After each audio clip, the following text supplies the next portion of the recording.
माना जाता है कि विवाह यदि संपूर्ण विधि से किया जाए तो वैवाहिक जीवन में खुशियों का वास होता है। ऐसे में आइए तुलसी विवाह की संपूर्ण विधि के बारे में जानते हैं। इस साल 12 नवंबर 2024 को तुलसी विवाह का पर्व मनाया जाएगा।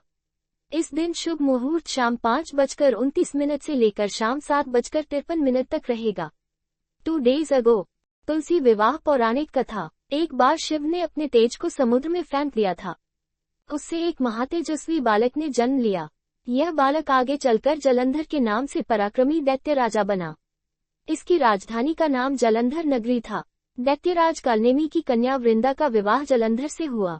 जलंधर महाराक्षस था। अपनी सत्ता के मद में चूर उसने माता लक्ष्मी को पाने की कामना से युद्ध किया, परंतु समुद्र से ही उत्पन्न होने के कारण माता लक्ष्मी ने उसे अपने भाई के रूप में स्वीकार किया।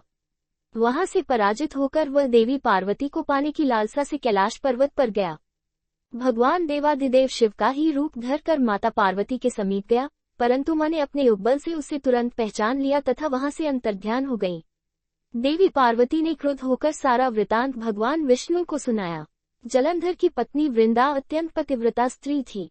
उसी के पतिव्रत धर्म की शक्ति से जलंधर न तो मारा जाता था और न ही पराजित होता था। इसीलिए जलंधर का नाश करने के लिए वृंदा के पतिव्रत धर्म को भंग करना बहुत आवश्यक था। इसी कारण भगवान विष्णु ऋषि का वेश धारण कर वन में जा पहुंचे, जहां वृंदा अकेली भ्रमण कर रही थी।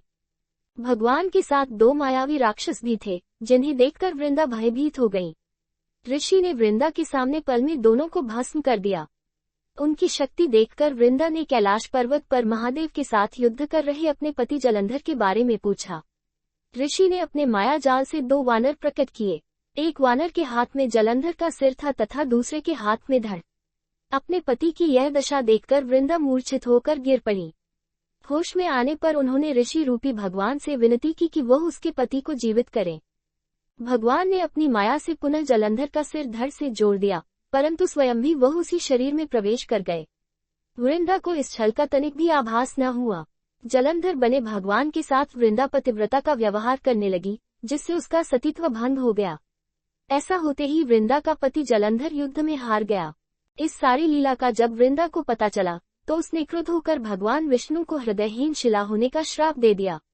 अपने भक्त के श्राप को भगवान विष्णु ने स्वीकार किया और शालिग्राम पत्थर बन गए। सृष्टि के पालनकर्ता के पत्थर बन जाने से ब्रह्मांड में असंतुलन की स्थिति हो गई। यह देखकर सभी देवी देवताओं ने वृंदा से प्रार्थना की वह भगवान विष्णु को श्राप मुक्त कर दे। वृंदा ने भगवान विष्णु को श्राप मुक्त कर स्वयं आत्मदाह कर लिया। जहां वृंदा भस्म हुई वहां तुलसी का पौधा उगा।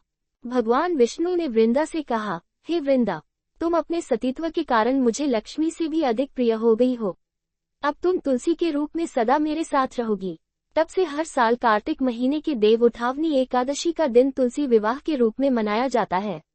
जो मनुष्य भी मेरे शालिग्राम रूप के साथ तुलसी का विवाह करेगा उसे इस लोक और परलोक में विपुल यश प्राप्त होगा।